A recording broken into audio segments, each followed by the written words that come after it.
Hey everybody, I hope this finds you doing well. It is June 30th, 2025 as I'm recording this.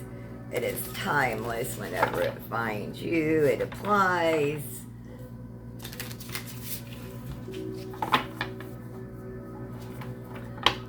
Let's see what the cards have to say this morning. All right.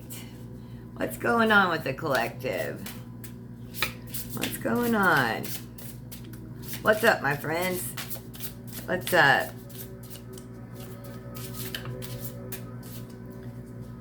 What's up with the collective?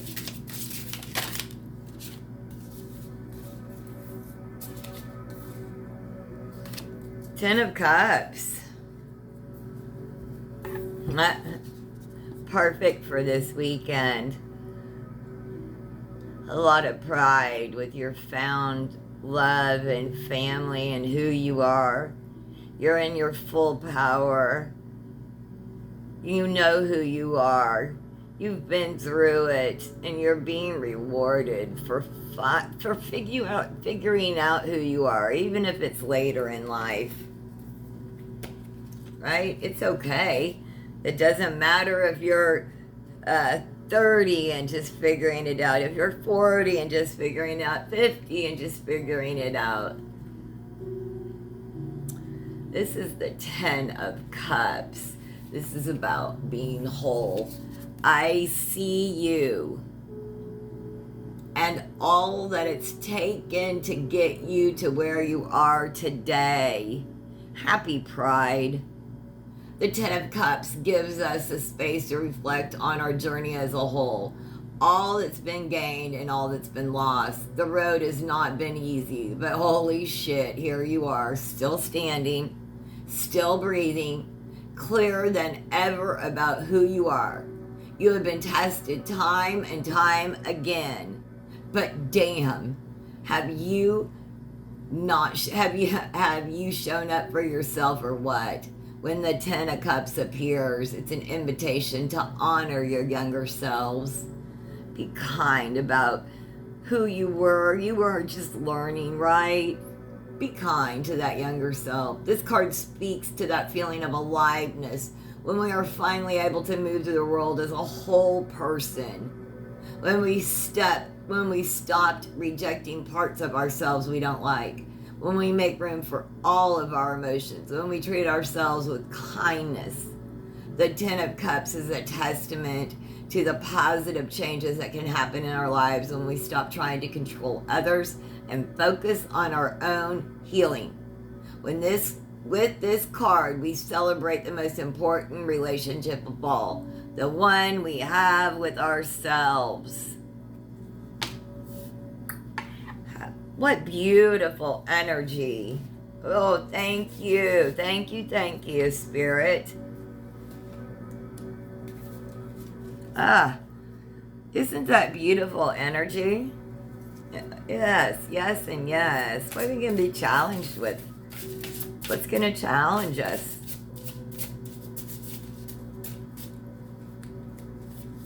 What's going to challenge the collective, Spirit?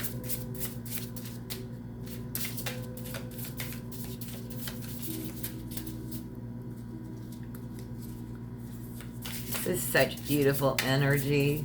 And this is water. You're being poured straight from Spirit. Your connection, you're not only enveloped like an envelope. I can hear it and see it in my head. I just can't say it. In water, which is Spirit, but you're being poured straight down. This is Spirit being poured straight down into you.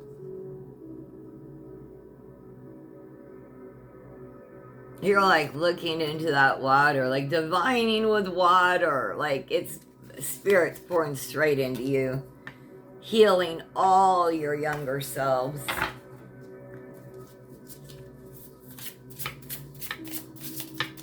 Gosh, that's beautiful. What's our challenge?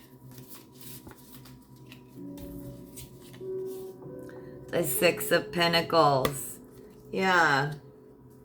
Staying in gratitude.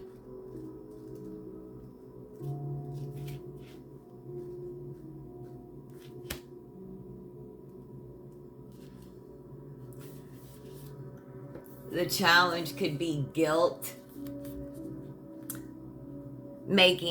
Listen, here is the challenge.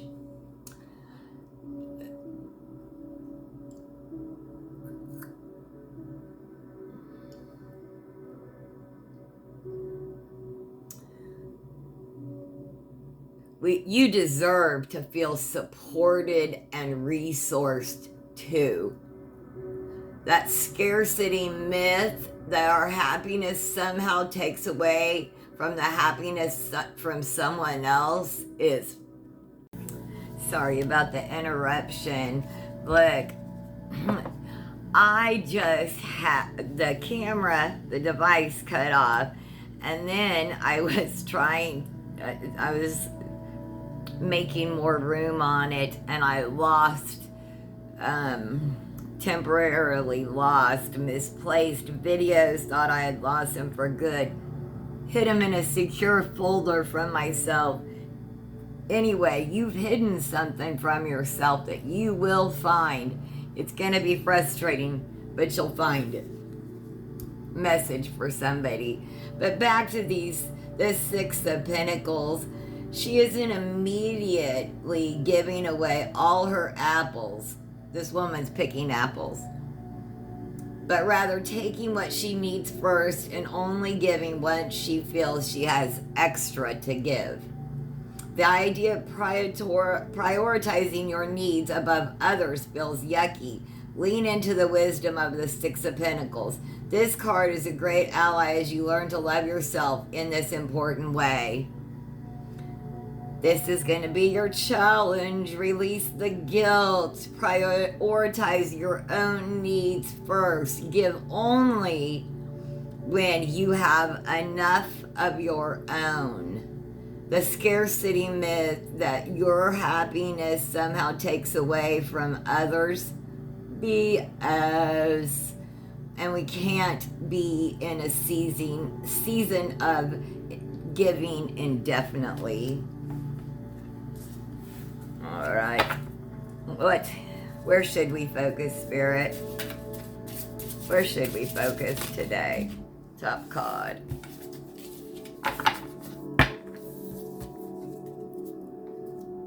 Six of Cups. You have a past life connection coming around. You certainly do. Who is it? Who? That's summer. Look, are you picnicking? Are you camping? You're camping by a lake. You just had some tea or coffee at night by the stars. You're star watching.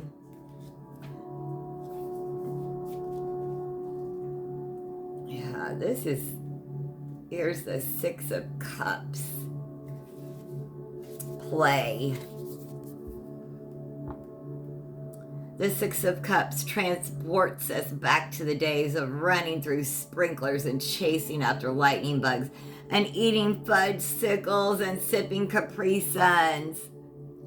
To be a little kid again. There's something magical about those simpler times, and the Six of Cups wants to remind us that we can access that part of ourselves anytime we want. It's about play, y'all. When this card shows up, we're being asked to nurture our inner child and stop taking life so damn seriously. What's something you could do today just for fun? How did the younger you used to spend her time? What do you used to do for play? How can you approach life with more silliness? Children are sometimes the best teachers about living in the present moment. They say what they want to say and run around in circles and giggle loudly and make weird faces and stare at butterflies and splash in puddles simply because they feel like it. Now is your opportunity to drop the adult issues for a hot second and have some good old carefree fun. It's where you're focusing, play, fun. Yes. And if you don't know, now you know. Now, if you don't remember, like think about when you were a child. What did you like? What was fun for you? Try it. It's okay to play as an adult. We're supposed to. That's where your focus is. You're supposed to play. It's not supposed to be all serious, and this is your permission to play. I promise you. What's in the recent past? It's affecting this, or are you leaving behind? Two of Swords. Decision. Time out. Urgency. Leaving that behind. Sometimes we're faced with a decision that's altogether too much, and we begin to shut down. The medicine of the Two of Swords is that you don't have to figure anything out right this very minute. This card speaks to distress tolerance and our ability to withstand the uncomfy feelings of being caught in the messy middle. Yeah, we've been through that, right? Now may not be the time to be still, as that can make the spiraling worse. Instead, consider engaging in a full body experience. Here we see a woman scuba diving. She's left her swords on the shore, representing her intention to take a time out. Underwater, she can't ruminate on her thoughts because she has to focus on her breathing. Inhale, exhale, repeat. Even though everything's quiet around her, the fish are swimming, the sea turtles are still cleaning themselves, the octopuses are, I think it's not octopuses, I think it's octopi, but are still scurrying about. The eels are still popping out of their hidey holes. See, giving your mind a rest doesn't mean shutting it off. It means directing it towards a different purpose. In time, and when you least expect it, the answers you're looking for will come. Like, sometimes don't you? I find my meditative mind moments and answer seeking sometimes in the repetitive things of like washing dishes or cutting things, cooking, right? In the kitchen, the repetitiveness of things like that, just rote work. I have been on my hands and knees washing the floors and understanding why my ancestors cleaned so much when they didn't have other outlets. You're leaving the urgency behind. You don't have to have it all figured out right now.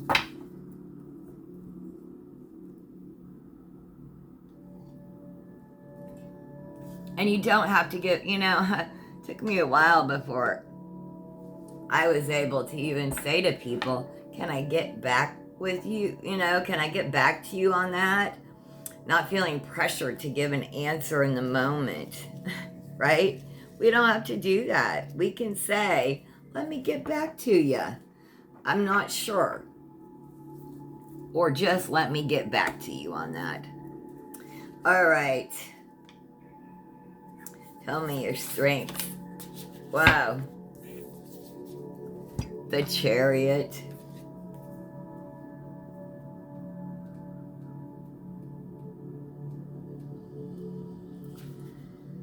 Spaciousness. Many of us have been hoping, praying, wishing for the day the world would listen to Asian Americans, and now it's finally here. By means of one horrific tragedy after the next. We only have the energy to binge watch K-dramas or take a nap, but our bodies are worrying with a sense of urgency as if this is our one and only chance to speak up, to create art, to make a difference. Hello to the unforgiving energy of the Chariot. This card comes zooming in to throw us into panic mode. This is in the near future, leaving us terrified that if we stop for a single minute to wash our face and pull our clothes or make a sandwich, we will miss out on the best opportunity we may have ever heard of. When the Chariot is drawn, it's time to invite in more spaciousness. Take a cue from the woman on the woman sledding on this card. She's just doing her own thing and giving herself the space she needs to enjoy the ride. I'm going to give you a piece of advice I was given this past week. I'm going to invite you to take up space, just because. The most valuable piece of advice when the Chariot appears is there is enough time. Scarcity isn't real. Opportunities aren't finite. And despite everything we've been told about business, there is room for all of us. Oh, that's our strengths. I was saying our near future and I got confused, but that is our strength. There's enough room for all of us. Y'all, you're going to create more spaciousness. This is your strength right now. Take up space, girl. Now, what's coming in the near future?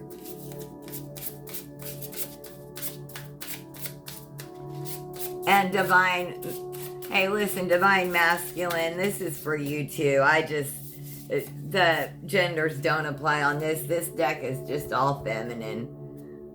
Ace of Cups. That's your near future.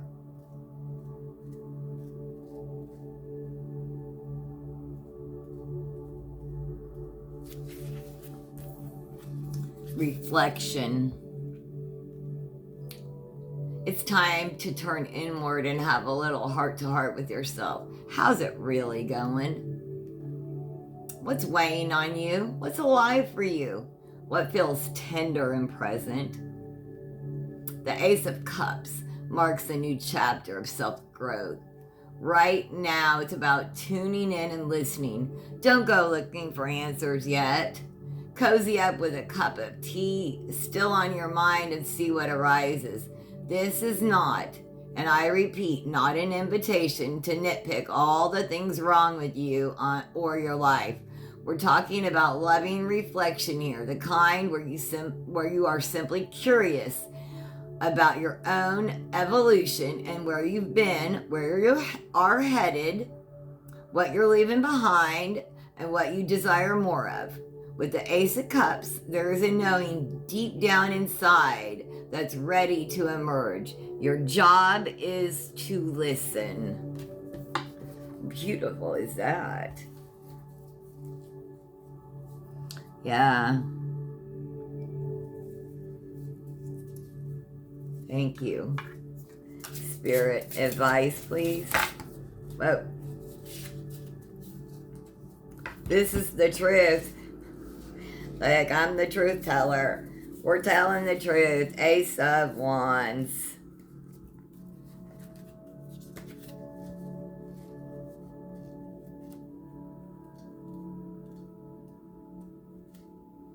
Excitement.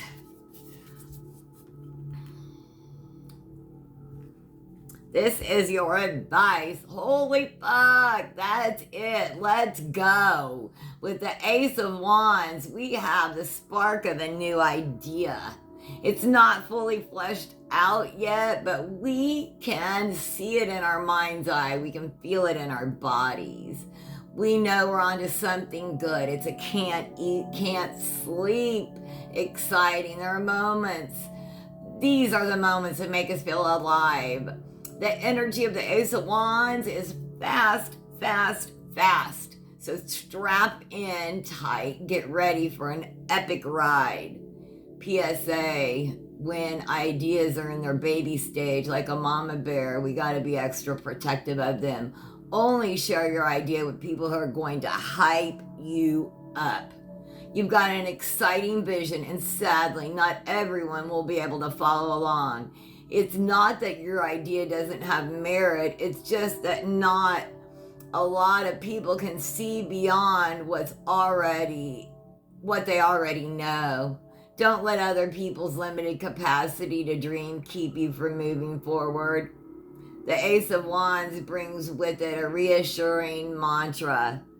My ideas matter. Hey, type that down in the comments and claim this reading. My ideas matter. While you're at it, hit that like button and subscribe so I can reach more people in the collective. Please and thank you. I appreciate you so much. All right. What's going on in your environment?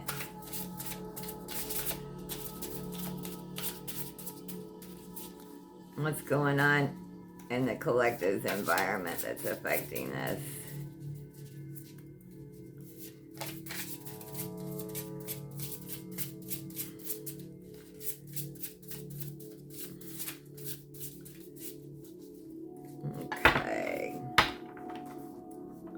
What's going on in your environment, collective?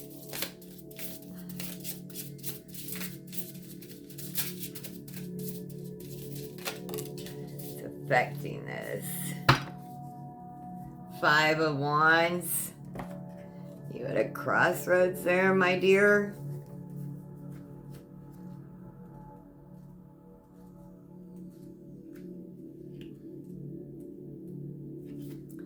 Focus. What's going on in your environment. If you keep fixating on what everyone else is doing, you're going to completely lose your way. The 5 of Wands is all about the power of focus, figuring out what advice is helpful and what is a distraction. Stop the podcast. Unfollow the gurus. Get rid of the self-help books. There's a time and place to take in information, and this is not one of them. You've immersed yourself in so many other people's ideas that you become disconnected from your own creativity. In this card, a woman finds herself lost in a slot canyon. She'd be in for a long night if it weren't for the 5 Wands guiding her out. The 5 of Wands offers an opportunity to reconnect with your mission and vision. What are you passionate about? What's the legacy you want to leave? Why are you here on this planet? The truth of this card is there is no secret to success. What works for someone else won't necessarily work for you. We all have a dharma, a soul's purpose. It takes an incredible amount of focus, nose, and refinement to figure out what that is. You don't have to come up with the best idea. You just have to quiet the noise enough so you can hear the idea that you are uniquely meant to pay attention to.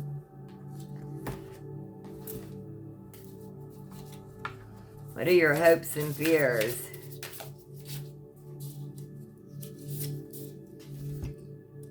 Judgment.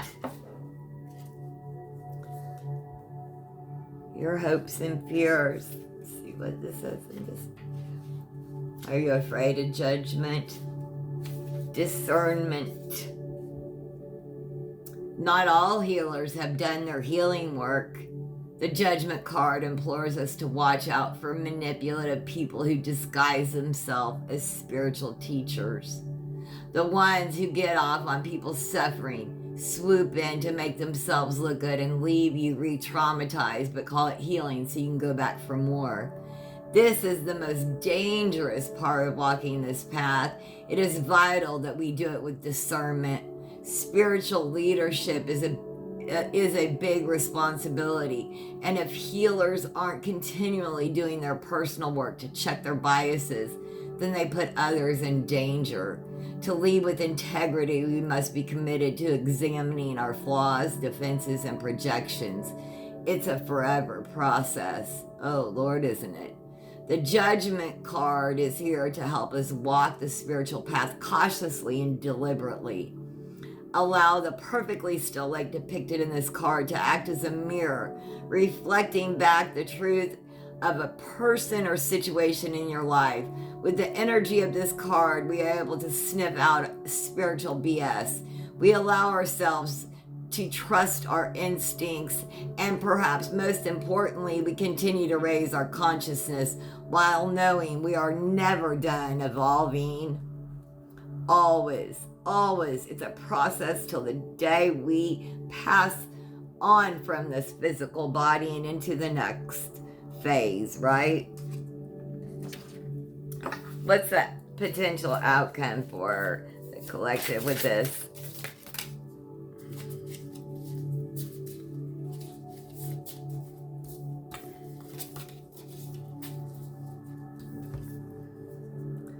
Guide of Swords.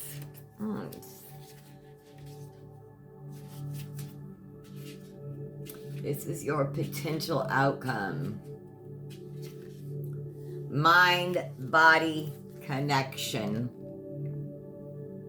The Guide of Swords is a mind-body wizard. She's your Asian auntie who's been practicing Tai Chi for at least 3 decades and is known to drop some serious truth bombs about our physical ailments, about how our physical ailments are connected to mental distress. Headaches are the result of an overactive mind. Night sweats are a form of purging past beliefs. Digestion problems relate to our ability to break down metabolized food and thoughts. In traditional Chinese medicine, there are no labels like anxiety or depression, no subcategory for mental health, because the mind and body are one. The Guide of Swords helps us see the big picture, how nothing is coincidence, and gives us a break from trying to figure out why something has happened. If you're feeling let down by your body or pissed off about getting sick or annoyed that you're injured, tune into the wisdom of the Guide of Swords. She's here to offer grace for the process and make sure you are tending to the health of your mind as much of your body. This reminds me of my brother right now. Healing prayers for you, bro. Mind-body connection. I hope you all found messages here. If you did, please like, share, and subscribe. This is Stevie's Tarot. Have the most blessed day. Thank you for joining me.